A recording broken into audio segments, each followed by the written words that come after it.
Ever wonder why the US dollar is such a big deal globally? It's the currency everyone trades with and relies on. From New York to the far corners of the globe, the greenback reigns supreme. But why? What makes this little piece of paper so powerful?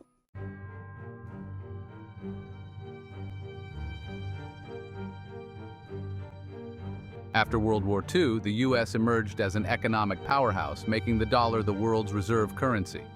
Holding dollars meant stability and influence, and the US economy remains a global leader. The dollar's strength also comes from something called exorbitant privilege, allowing the US to borrow money at low interest rates.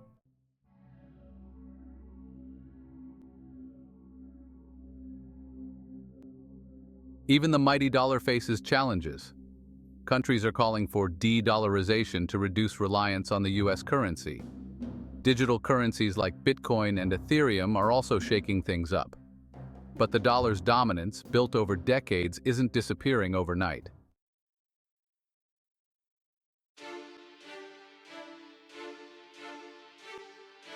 The dollar is like the high roller chip in a global poker game, universally recognized and accepted.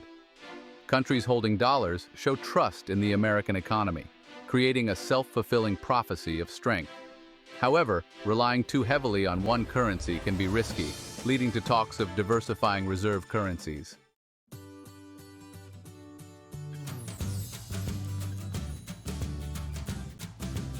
The U.S. financial system is highly regulated, with the FDIC ensuring deposits up to $250,000. Even with safeguards, risks like the 2008 financial crisis remind us to stay informed and make smart financial choices. The safety of the dollar also depends on us holding our leaders accountable.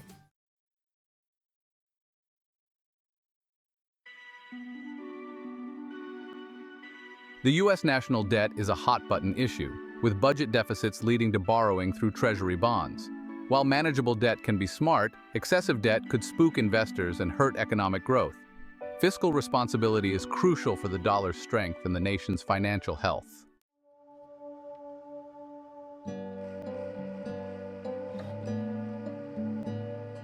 The value of money is about trust.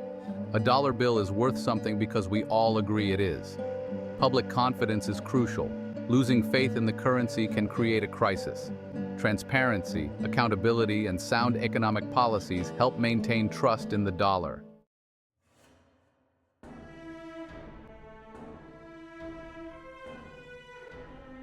The dollar faces competition from the euro and the Chinese yuan. Some argue competition is good, encouraging innovation, while others worry it could lead to instability. The dollar must stay strong to keep its crown in the global currency market.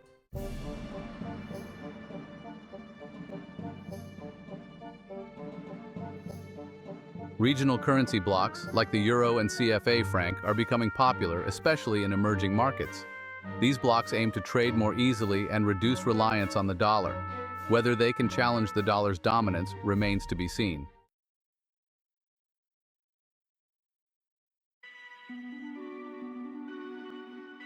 De-dollarization means reducing reliance on the dollar for trade and finance.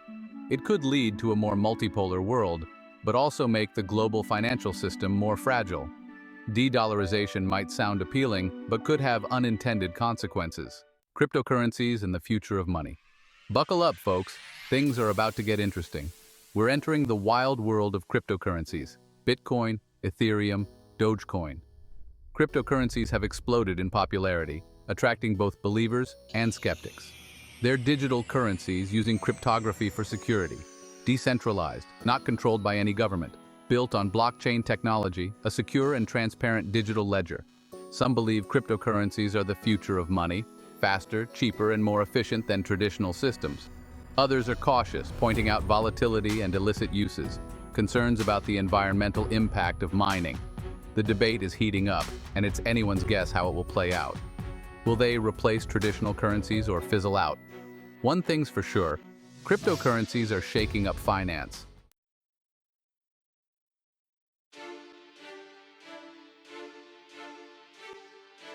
Section 1. Uncle Sam's IOU Understanding the National Debt. Let's talk about something that's been keeping economists up at night, the U.S. national debt. Debt? That sounds about as fun as a root canal.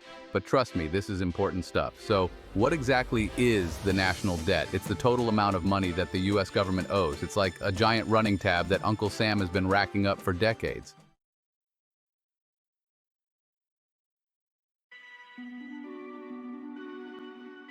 Living on credit, the long-term impact of budget deficits. National debt is a big deal, but why should we care? How does it affect us? Higher national debt leads to higher interest rates. Higher rates get passed on to us. It crowds out private investment. Government borrowing competes with businesses. Higher rates make it expensive to invest and create jobs. Persistent deficits stifle growth and reduce living standards.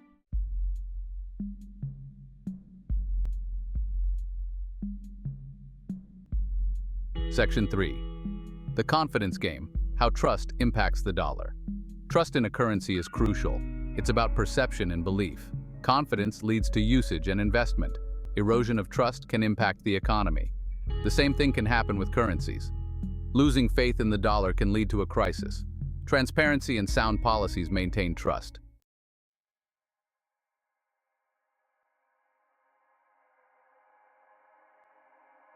Section 4. The buck stops here. Policy choices and the dollar's destiny. All right, folks, we've covered a lot of ground here today. We've talked about the dollar's dominant role in the global economy, the challenges it faces from competitors and digital disruptors, and the importance of fiscal responsibility and public trust. So where does that leave us? Is the US dollar still safe? Well, the short answer is, it depends. The dollar's future is not predetermined. It's shaped by the choices we make today. If we continue down a path of reckless spending, mounting debt, and eroding trust, then yeah, the dollar's position could be at risk. But if we get our fiscal house in order, invest in our long-term economic competitiveness, and maintain the confidence of the American people and the world, then the greenback can continue to thrive for generations to come. The buck, as they say, stops here. It's up to our elected officials to make responsible policy choices that prioritize long-term economic stability over short-term political gain. It's up to businesses to invest in innovation, create jobs, and maintain high ethical standards.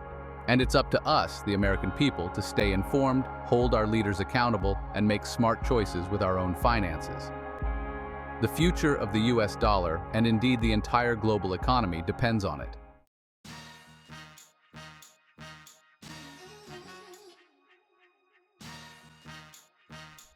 Section 1.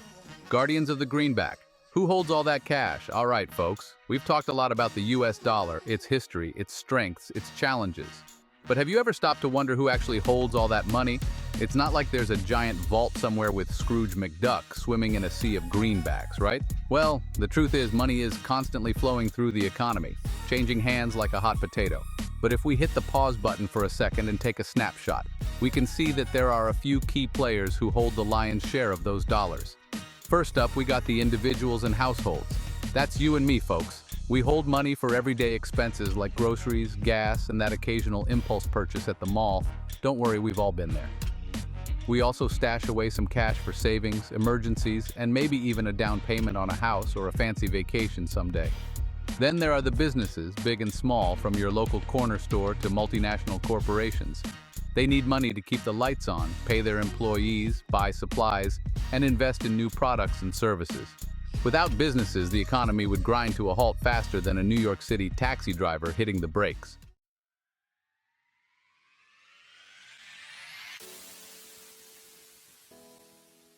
Section 2. Your money, their business. The role of individuals and businesses.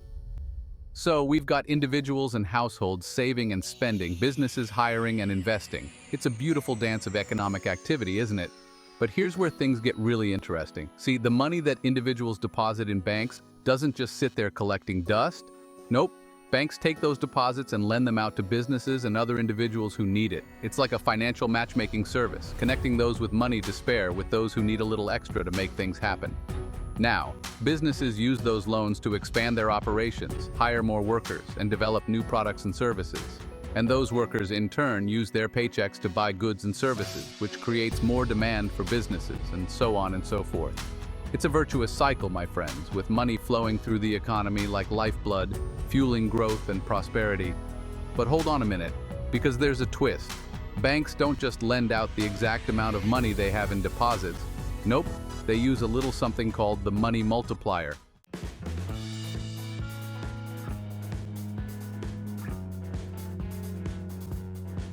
Section 3, the Banking Balancing Act, deposits, loans, and the money multiplier. Get ready for a little economic magic trick, the money multiplier. Deposit $100 and the bank keeps 10% in reserve. They lend out the other $90. That borrower spends it and it gets redeposited. The cycle repeats, increasing the money supply. The more it repeats, the bigger the multiplier effect. But if everyone withdraws at once, the system can crash. It's a high-stakes game, but it drives the modern economy.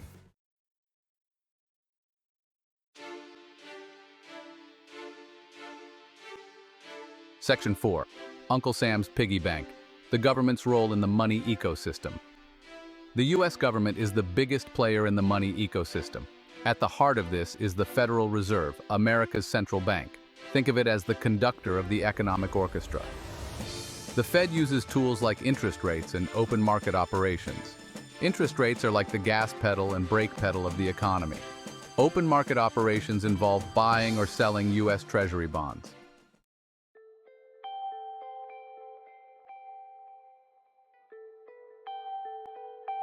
All right, folks, let's talk about something that sounds kind of fishy, but is actually totally legit.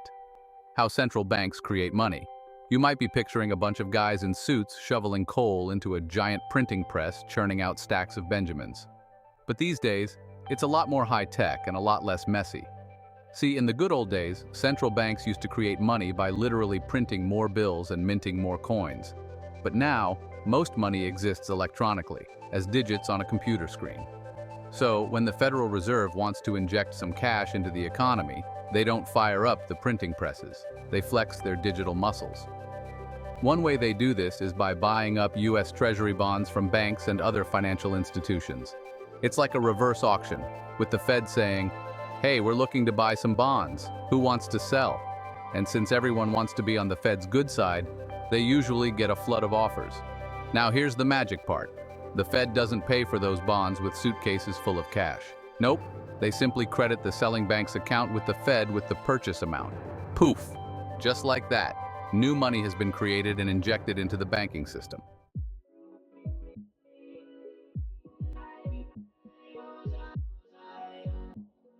So, the Fed pumps money into the banking system, but that's only half the story. The real money multiplying magic happens when banks start doing what they do best, lending money out. Remember that little thing called the money multiplier we talked about earlier? Get ready for round 2. Here's the gist. Banks aren't required to keep all your deposits locked up in a vault. They only have to hold a fraction of those deposits in reserve, known as the reserve requirement. The rest, they can lend out to eager borrowers, businesses looking to expand, or folks just trying to make ends meet. Now, when those borrowers get their hands on that freshly loaned cash, they don't just stuff it under their mattresses. Nope, they spend it. And that spending ends up as someone else's income, which they then deposit back into the banking system. And the cycle starts all over again. It's like a game of financial hot potato, with each pass of the potato creating more money along the way. The initial loan from the Fed sparks a chain reaction of lending, spending, and redepositing, multiplying the initial injection of money many times over. It's how a little bit of new money from the Fed can turn into a whole lot of economic activity.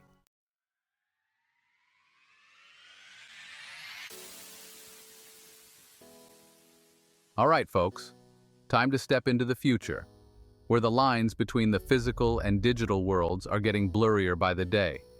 We're talking about the wild west of digital currencies and the mind-blowing potential of blockchain technology to revolutionize how we create and manage money. Now, we've already touched on cryptocurrencies like Bitcoin and Ethereum, those decentralized digital currencies that have been shaking things up in the financial world. But the digital revolution in money creation goes far beyond crypto. Central banks around the world are exploring the possibility of issuing their own digital currencies, known as central bank digital currencies, or CBDCs. Imagine a world where you could hold and transact with digital dollars, euros, or yen directly with your central bank, bypassing commercial banks altogether. That's the promise of CBDCs. It would be faster, cheaper, and potentially more secure than our current financial system. And then there's blockchain, the revolutionary technology behind cryptocurrencies. Blockchain is like a giant, immutable digital ledger that can track anything of value, from financial transactions to medical records to supply chain logistics. Some experts believe that blockchain could one day power a whole new financial system, one that's more efficient, transparent, and accessible to everyone.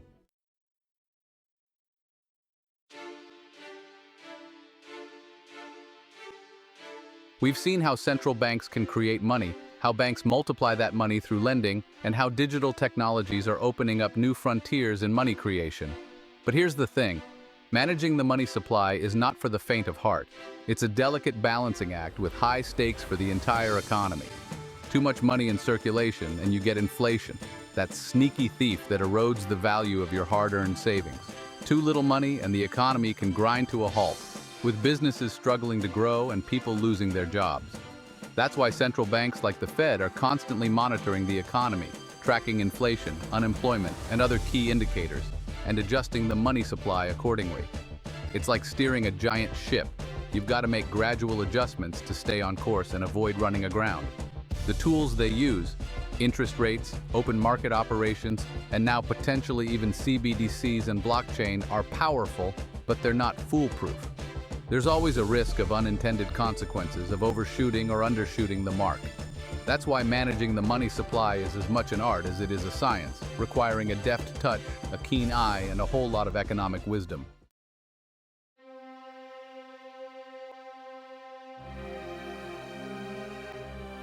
All right, folks, we've been through a whole lot of economic jargon, explored the ins and outs of the US dollar, and maybe even learned a thing or two about how money works in this crazy world. So let's cut to the chase. How's the Greenback really doing? Well, like a seasoned boxer, the dollar has got to take the punches as well as it throws them. On the plus side, it's still the champ, the world's reserve currency, the one everyone wants a piece of.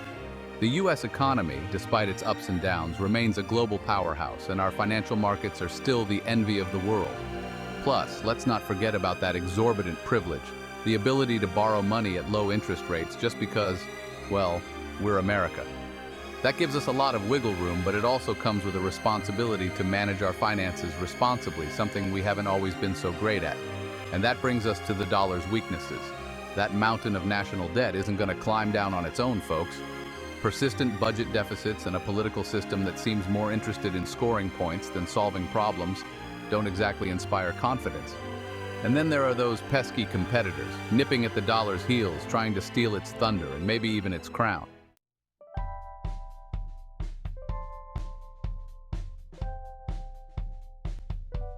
Now, I ain't no fortune teller, but there are a few key trends that'll likely shape the Greenback's destiny in the years to come. First up, we got to keep an eye on the global economic landscape.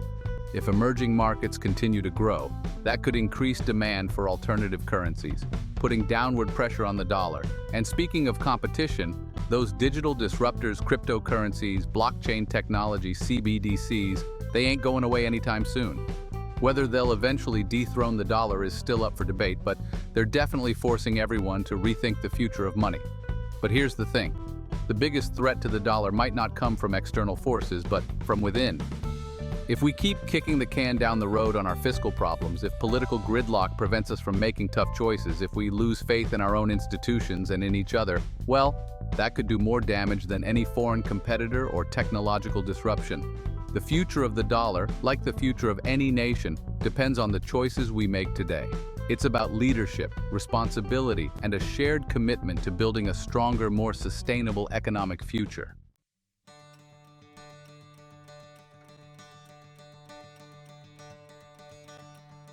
So what's a savvy citizen to do in these uncertain times? Well, panicking and burying your life savings in the backyard is probably not the answer, though it makes for a good story. Instead, focus on what you can control, your own financial well-being. First off, stay informed, folks. Don't just rely on sound bites and headlines. Dig a little deeper, read up on different perspectives, and develop your own understanding of the forces shaping the economy and the dollar. Next up, diversify, diversify, diversify. Don't put all your eggs in one basket, especially if that basket is labeled US dollar. Consider investing in a mix of assets, stocks, bonds, real estate, maybe even a little bit of gold or crypto if you're feeling adventurous. And finally, Remember that the best way to protect your financial future is to build a strong financial foundation. Live within your means, save for a rainy day, and don't be afraid to seek professional advice if you need it. The US dollar has been on a wild ride over the years, and there are sure to be more twists and turns ahead. But by staying informed, diversifying your investments, and building a solid financial plan, you can weather the storm and come out ahead no matter what the future holds for the Greenback. Stay informed and subscribe.